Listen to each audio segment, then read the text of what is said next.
This episode is brought to you by Marvel Studios Echo. All episodes streaming January 9th, only on Hulu and Disney+. Rated TV MALV. Viewer discretion advised. Maya Lopez has betrayed her mentor, the notorious Kingpin. Now on the run, she returns to her hometown to prepare for the biggest fight of her life. Don't miss Marvel Studios' hardest-hitting series yet. An epic 5-episode event. Marvel Studios Echo. All episodes streaming January 9th, only on Hulu and Disney+.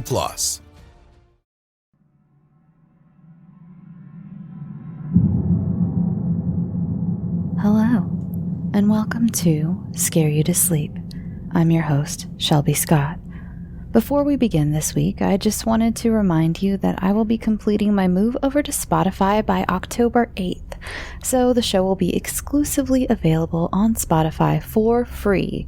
The annual Kids episode will be there, as well as a Spotify-exclusive Halloween-themed guided nightmare. Speaking of guided nightmares, you may have noticed something extra in your feed this week. I have begun making all of the guided nightmares that were previously behind a paywall free here on the main channel. I really hope many of you can benefit from a gentle yet unsettling journey where you star in your own horror adventure. If you listen to this week's, it has an intro where I sort of explain what a guided nightmare is, so check it out.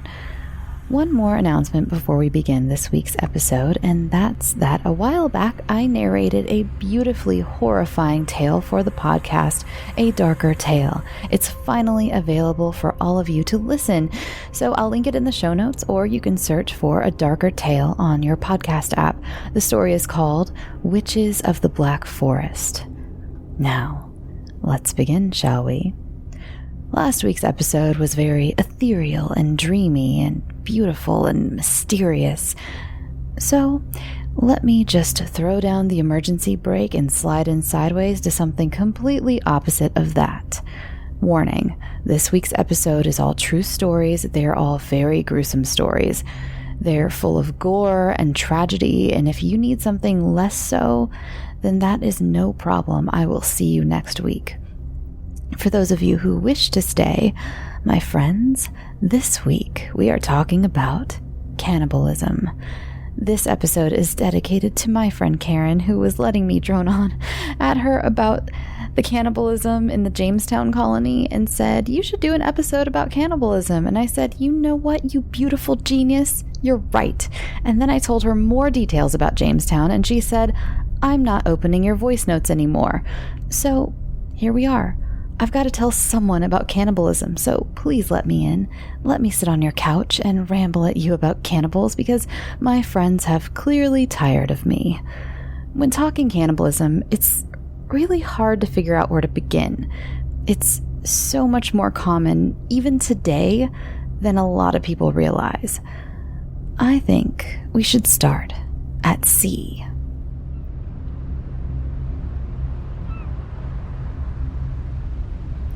There are many tales of sailors resorting to cannibalism in desperate times, but none is more famous than the story of the whaling ship, the Essex. The Essex set sail from Nantucket, August 12, 1819, on what was supposed to be a 2.5-year-long whaling trip. From the get-go, the Essex had some really rotten luck. Only 2 days after leaving Nantucket, it was hit by a squall and it almost sank. The top gallant sail, which is a very important one I looked up, and 2 whaleboats were destroyed. If you don't know much about whaling, at the time they didn't spear the whales from the ship itself. They would actually take out a few smaller boats and kind of flank the whale in those, then spear it. Lady Luck continued to ignore the crew when, in September of the next year, one sailor, a man named Henry DeWitt, up and deserted the rest of them in Ecuador, just left. And I looked it up, and apparently that was pretty common with whaling journeys. They would just have sailors kind of be like, "This sucks, bye." Can't really blame them. Whaling crews need a very specific number of men in order to work properly. Like, each boat needs 5 or 6 men in the boat, plus you need 2 or 3 on the ship, and it's very complicated. I'm not going to explain how whaling in the 1800s worked to you. Don't worry. But that's just to give you kind of an idea of why it was such a big deal that one person left. This was not good news. On top of that, the crew quickly realized that the area's whale population had been overfished and there were no whales left for them. And I know whales aren't fish. That was just a term about, overfishing. Please don't at me. In early October, they decided to stop for supplies and to fix a very bad leak in the ship. See the luck? She just keeps running away. Off the coast of Hood Island in the Galapagos. While there, if the whaling carnage hasn't been bad enough, they captured around 360 Galapagos tortoises to keep for food. They didn't feed or give water to the tortoises either, as they were under some very stupid idea that tortoises could survive for months without food or water. They could not. The tortoises slowly starved as they were one by one butchered to feed the sailors. Another fun fact before we move on to the big show, the ship's helmsman, Thomas Chappell, thought it would be a hilarious prank, and I'm not kidding, he thought it was a funny prank, to set fire to Charles Island where the crew was hunting. This was in the peak of dry season, and he burned the entire island to the ground, wiping out the Floriana mockingbird and the Floriana island tortoise from the island. They're near extinction. I'm not sure what their status is these days, but I know that they didn't completely wipe them out. They had existed on other islands, but they still don't exist on that island. Eyewitnesses say the island remained blackened and scorched for years to come. The captain of the Essex, George Pollard Jr., who was only 29 at the beginning of the ship's journey, by the way, was furious, and according to several sources I read, he swore vengeance on whoever set the fire. Chappell only admitted way later that it was he who had set the blaze. In November of 1820, First Mate Owen Chase was repairing a whaling boat that had been damaged by a whale in a recent attempt to capture one, when he spotted it. A sperm whale, almost the same size as the ship. This whale was not having any of their nonsense and began to ram the ship. In his own words, Chase said, "I turned around and saw him about 100 rods, 500 meters or 550 yards, directly ahead of us, coming down with twice his ordinary speed of around 24 knots. And it appeared with tenfold fury and vengeance in his aspect. The surf flew in all directions about him, with a continual violent thrashing of his tail. His head about half out of the water, and in that way he came upon us, and again struck the ship. He said that the whale hit the ship with such an appalling and tremendous jar as nearly threw us all on our faces. I could distinctly see him smite his jaws together, as if distracted with rage and fury." As the crew, who was still aboard the ship and hadn't gone out in a whaling boat, attempted to lower the leftover boats and fill them with as many supplies as they could grab, the other whaling boats began to return.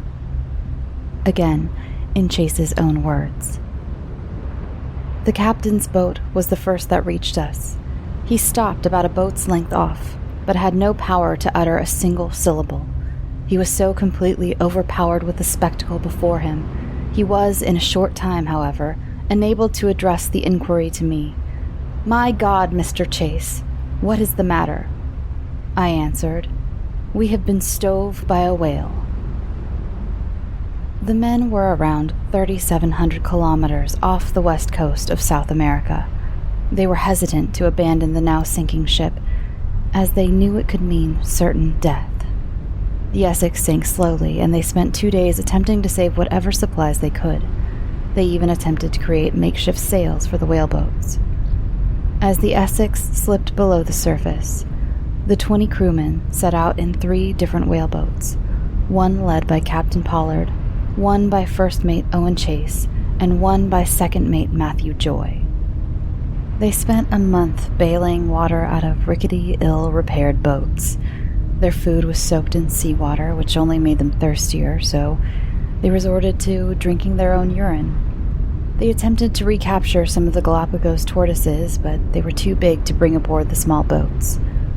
Finally, on December 20th, they landed on an uninhabited island. Here, on Henderson Island, they found a freshwater spring and proceeded to spend the next 2 or 3 weeks eating through all of the island's natural resources. Birds, eggs, crabs, peppergrass, you name it, they ate it. They realized they'd starve if they stayed on the island, so all but 3 men decided to get back into their little boats and try to find civilization again. What happened to the men who stayed behind, you ask? A year after the Essex sank, they were rescued and brought to Australia. The men who decided to leave had attempted to stockpile some food from the island, but it was gone quickly. That's when the deaths began. Second mate Joy was the first to go. He had allegedly already been sickly before they even left Nantucket initially, so Obed Hendricks then took over as leader of the boat. Soon after that, Chase's boat separated from the other 2, and a crew member on his boat named Richard Peterson also died. Both men were sewn up and buried at sea. In Pollard's boat, they ran out of food on January 21st. Within 8 days, 3 men were dead and their bodies were kept for food. On February 8th, off in Chase's boat, who you remember had become separated, a sailor named Isaac Cole also died. This time, the men did not sew him in his clothes and dump him into the ocean, as they had with Richard Peterson. Chase wrote that they separated limbs from his body and cut all the flesh from the bones, after which we opened the body, took out the heart, then closed it again, sewed it up as decently as we could, and committed it to the sea. Obed Hendricks' boat, carrying 2 other men, soon became separated. They were never seen again. A whale boat with 3 skeletons was found later washed up on the shore of Ducie Island. It was, of course, old-timey days, so there was never an official identification of the men, but it's pretty much believed to be them. Of course, all of this has already been bleak and horrible, but it's about to get bleaker and more horrifying. On February 6, 1821, a sailor in Pollard's boat named Charles Ramsdell had an idea. It was a nautical tradition to draw lots in order to sacrifice oneself for the greater good. The rest of the men agreed, and so lots were drawn. A teenage boy with the appropriately grim name of Owen Coffin, who happened to also be Pollard's first cousin, was the unlucky drawer of the short straw. Pollard, heartbroken at fate's cruelty, said to him, my lad, if you don't like your lot, I'll shoot the first man that touches you." The boy declined his cousin's offer and said, "I like it as well as any other." Charles Ramsdell then shot the boy in the head. Pollard would later say, "He was soon dispatched, and nothing of him left." On February 18th, Chase's boat was rescued by the English ship called the Indian. Pollard's boat was 300 miles away. They were starving once again. The only 2 left were Pollard himself and Charles Ramsdell, the one who had shot young Owen Coffin. The men took the bones of the deceased crew members and smashed them open to suck the marrow out, in a grisly attempt to save themselves. Finally, a week after Chase's boat had already been rescued, Pollard and Ramsdell were spotted by an American ship called the Dauphine. Many years later, a young writer by the name of Herman Melville met an old man by the name of George Pollard, Jr., now retired from the sea and living on Nantucket as a night watchman. Pollard regaled Melville with his story of the Essex. Melville then turned it into a little novel you may have heard of called Moby Dick. Hey there, it's the new year. You've got mood boards and resolutions, and work is back in full swing, and you don't need any extra stress in your life. And Factor's ready-to-eat meal delivery takes the stress out of meal planning and sets you up for success in the new year. Skip the grocery stores, prep work, and cooking fatigue. Instead, get chef-crafted, dietitian-approved meals delivered right to your door, with over 35 meals to choose from per week, including options like keto, calorie smart, vegan plus veggie, and more. Plus over 55 weekly add-ons. You'll have a ton of nutritious and flavorful options to kickstart your resolutions. Forget frantic lunch preps and rush dinners. Factor's 2-minute meals are your secret weapon in the new year. Fuel up fast with restaurant-quality meals, all delivered right to your door. Factor now offers loads of snack options like breakfast, smoothies, juices, snacks, and more to keep me going no matter what's on the schedule. Skip the overpriced takeout trap.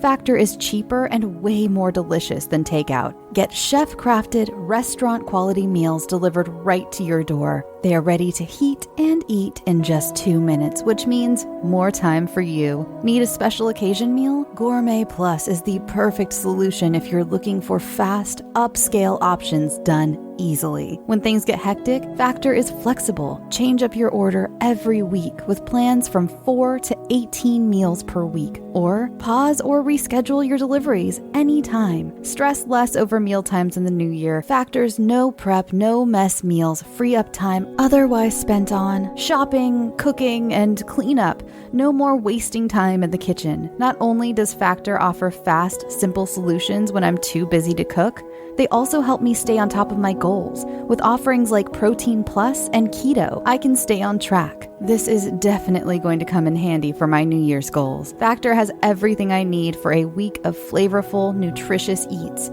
In addition to ready-to-eat meals, they have cold-pressed juices, smoothies, energy bites, extra protein, veggie sides, and more to keep me energized during frantic times. Head to factormeals.com/scareyoutosleep50 and use code ScareYouToSleep50 to get 50% off. That's code ScareYouToSleep50 at factormeals.com. As many Scary to Sleep fans know, I've been going through a lot of changes in my life. And one thing I've been doing is getting my finances much more organized, and that includes paring down some of the subscriptions I pay for. It feels like everything is a subscription these days, be it for the gym or streaming services or music, the list goes on, and something that has helped me tremendously is Rocket Money. They not only helped me cancel subscriptions that were a pain to try to do myself. Have you ever tried to deal with some of these companies directly? It's just a headache. Rocket Money also alerts me when the subscriptions I did keep go up in price, giving me the ability to weigh my options and keep those little extras that add up oh so quickly in check. Rocket Money is a personal finance app that finds and cancels your unwanted subscriptions, monitors your spending, and helps lower your bills. I can see all of my subscriptions in one place, and if I see something I don't want, I can cancel it with a tap. I never have to get on the phone with customer service. Rocket Money has over 5 million users and has helped save its members an average of $720 a year with over 500 million in canceled subscriptions. Stop wasting money on things you don't use. Cancel your unwanted subscriptions by going to rocketmoney.com/scareyoutosleep. That's rocketmoney.com/scareyoutosleep.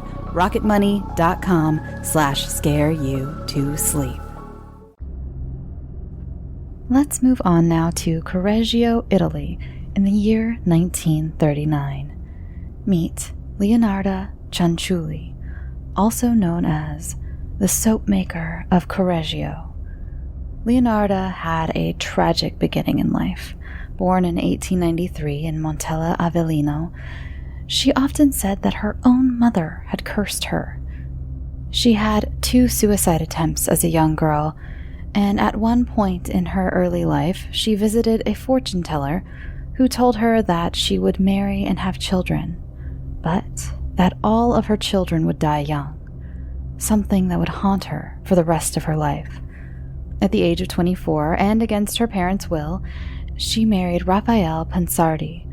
Leonarda sometimes claimed that this was the moment her mother placed her curse, as her parents had wanted her to marry a different man. 10 years later, living in her husband's hometown, Leonarda was imprisoned for fraud. She was released soon after, and she and her husband moved to Lacedonia, where the curse seemed to follow. Their home was turned to rubble during the Irpinia earthquake of 1930. So they moved again, now onto Correggio Reggio Emilia. There, Leonarda opened a shop. I tried finding out what kind of shop, but I couldn't, so if anyone knows, let me know. I don't know why, but that's a detail I'm eager to know. Despite finding a nice life in Correggio, and it was reported that she was well liked in her neighborhood, misfortune once again found Leonarda. Although she became pregnant 17 times in her life, the fortune teller's warnings rang somewhat true, unfortunately, as 3 of those were miscarriages and 10 of her children died very young. Her 4 surviving children were her pride and joy, and she became obsessively protective of them.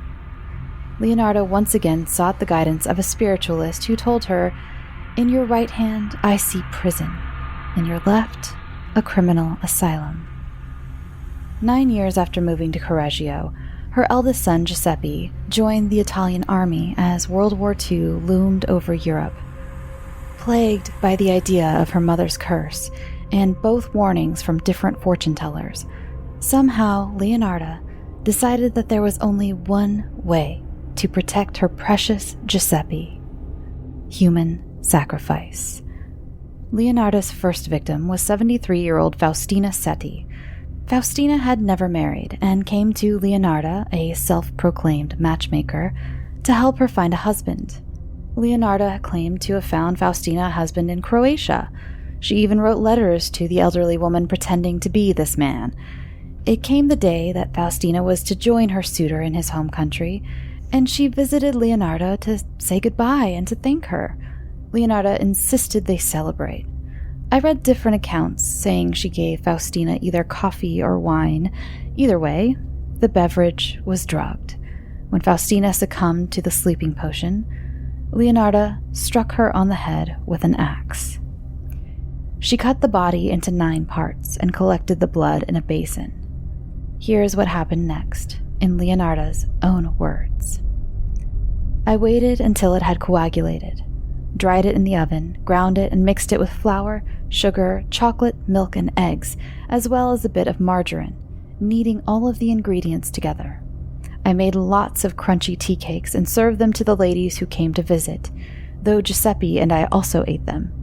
I threw the pieces into a pot, added 7 kilos of caustic soda, which I had bought to make soap, and stirred the mixture until the pieces dissolved in a thick, dark mush that I poured into several buckets and emptied in a nearby septic tank. It was discovered that Leonarda also made Faustina's blood into chocolates that she shared with the neighborhood children. Leonarda also allegedly managed to get her hands on Faustina's life savings of 30,000 lira, or about 5,000 modern-day US dollars.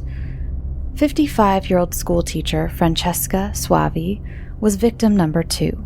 Leonarda, always being the most helpful of neighbors, told Francesca that she found her a job at a girls' school in Piacenza in northern Italy.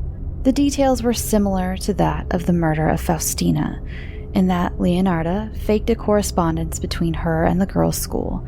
This time, however, Leonarda had the idea to convince Francesca to write postcards to her friends and family to tell them her plans to move, so that no one would notice she was missing for a long while. On September 5th, 1940, like Faustina, she came to Leonarda's to celebrate her new adventure and was given a glass of drugged wine.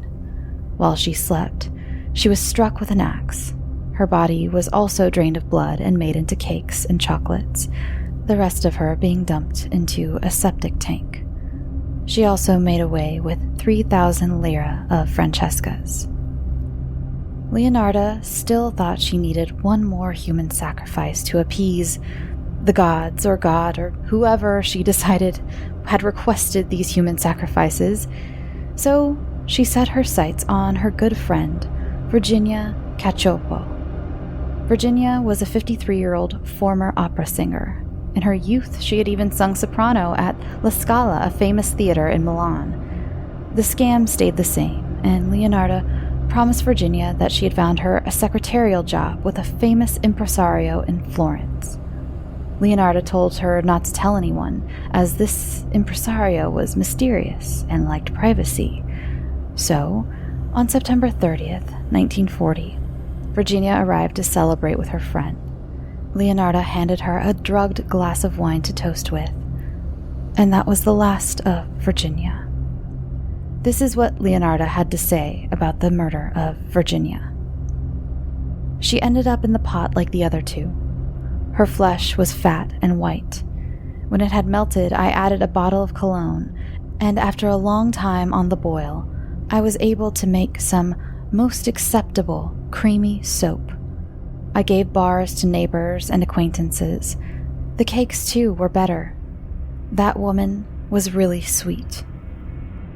Having once been in the opera, Virginia had acquired many jewels and fine clothes and shoes over the years.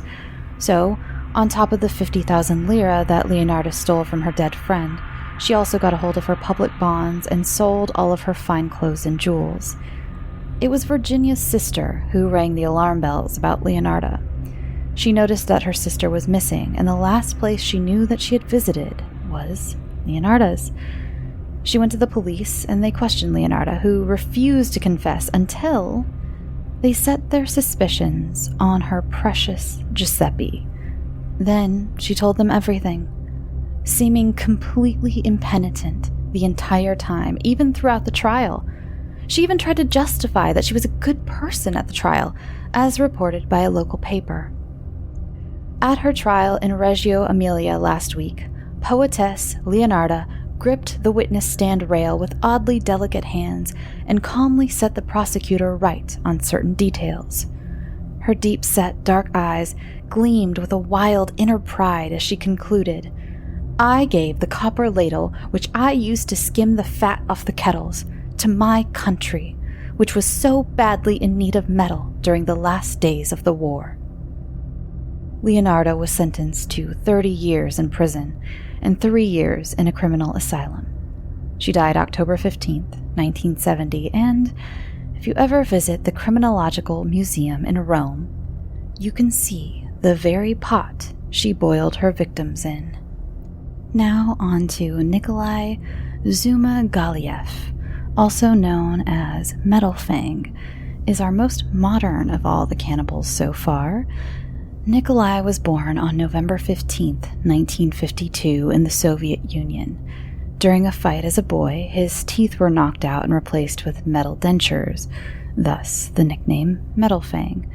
After graduating from railway school at the age of 18, he joined the Soviet Army, and after that, he became a sort of wanderer, performing various jobs like being a sailor, an electrician, and a bulldozer.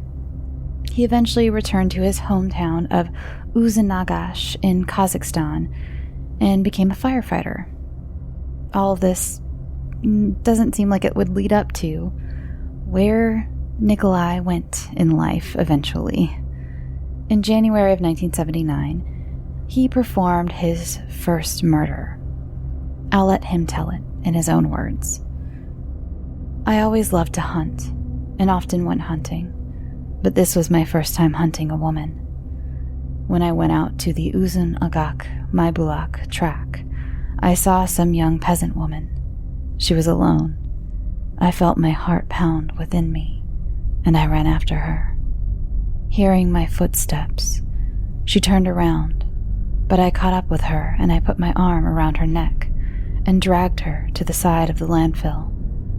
She resisted, but I cut her throat with a knife. Then I drank her blood. At this point, from the village appeared a factory bus. I lay down on the ground and crouched next to the body. While I was lying there, my hands grew cold. After the bus drove past, I warmed my hands on the woman's body, then stripped her naked. I cut the corpse's breast into strips, removed the ovaries, and separated the pelvis and hips. I then put these pieces into a backpack and carried them home. I melted the fat to fry with, and some parts I pickled. Once, I put the parts through a meat grinder and made dumplings. I saved the meat for myself. I never served it to anyone else. Twice, I grilled parts. The heart and the kidneys.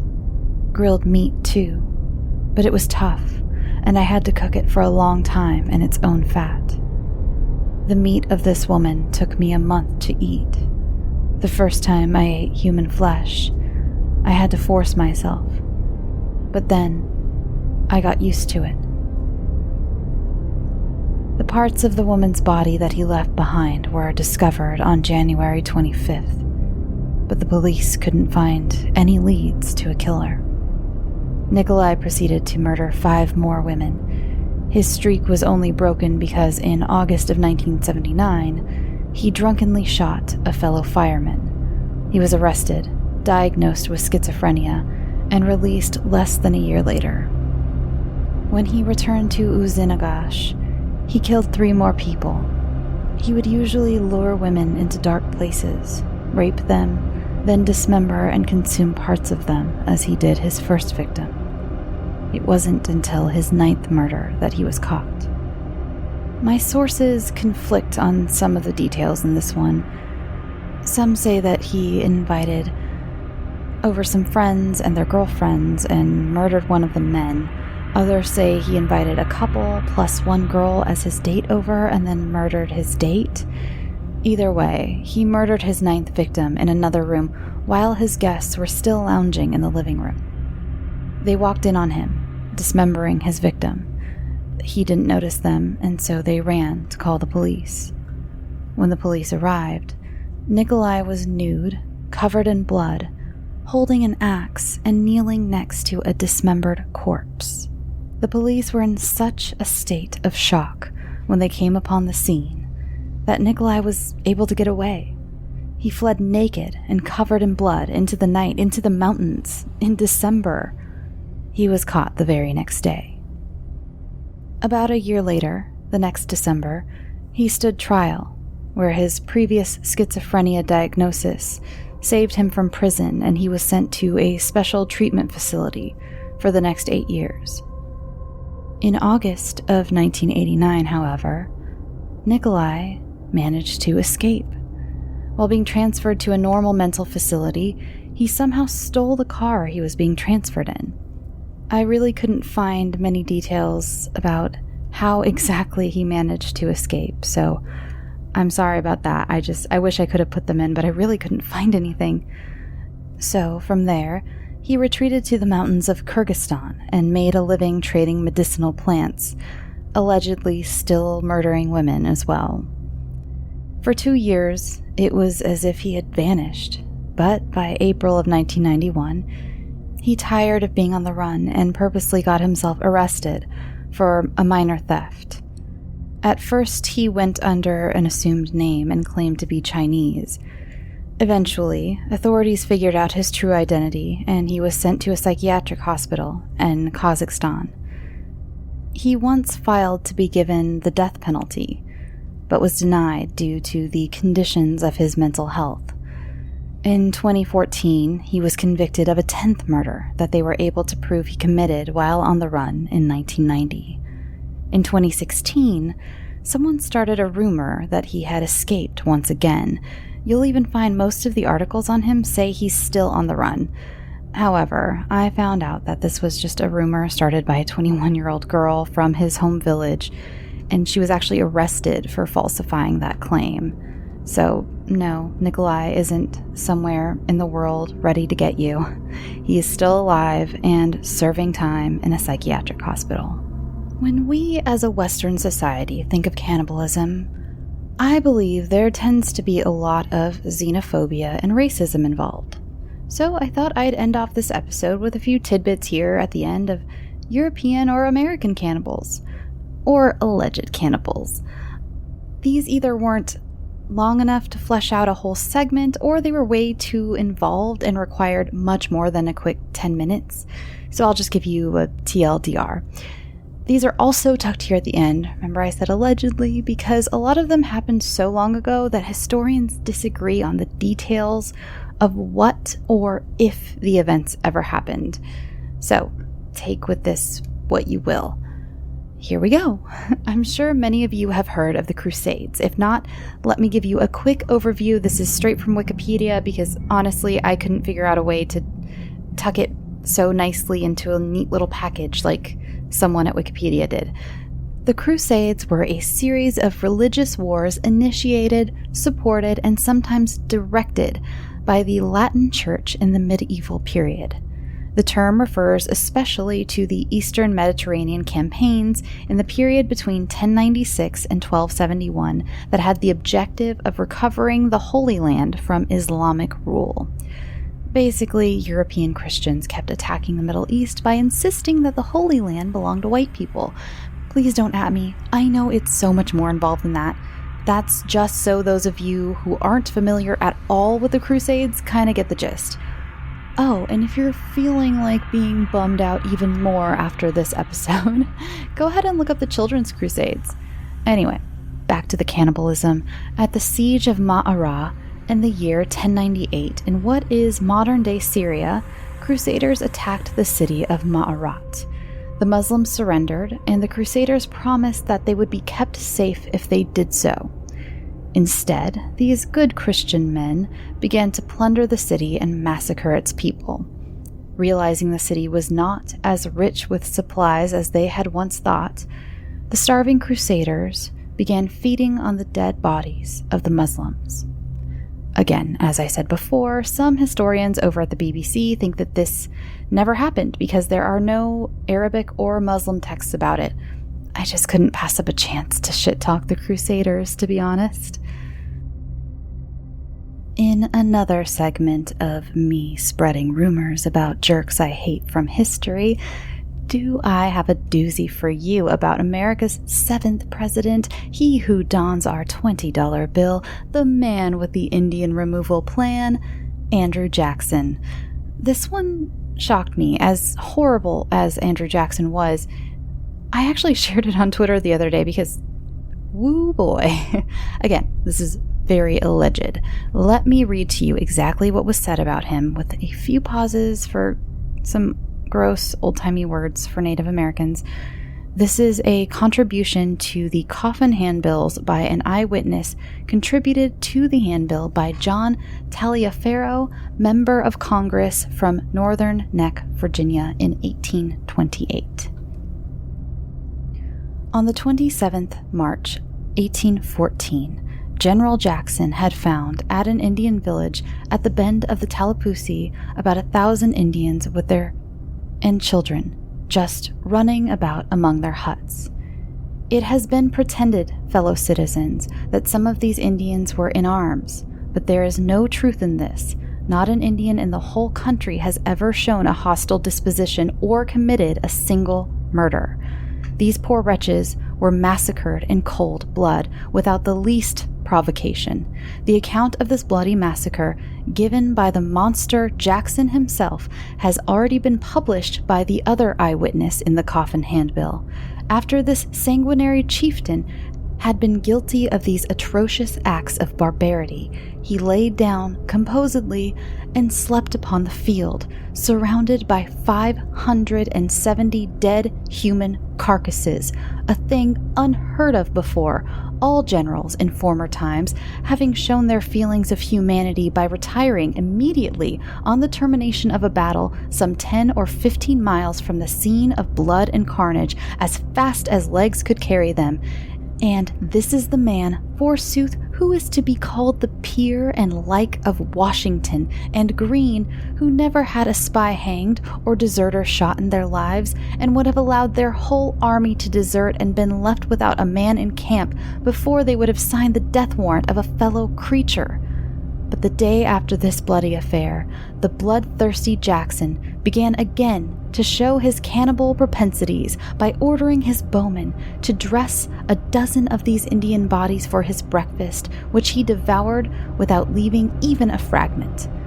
Not content with committing this shocking and unnatural outrage on humanity, he attempted to compel all the officers and soldiers under his command to make a breakfast of the same kind, alleging that it was better than camp beef.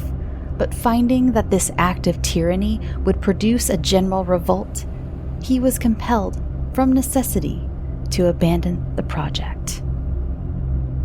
That is quite a statement, and this suggests that there were other people who accused him of cannibalism on different occasions.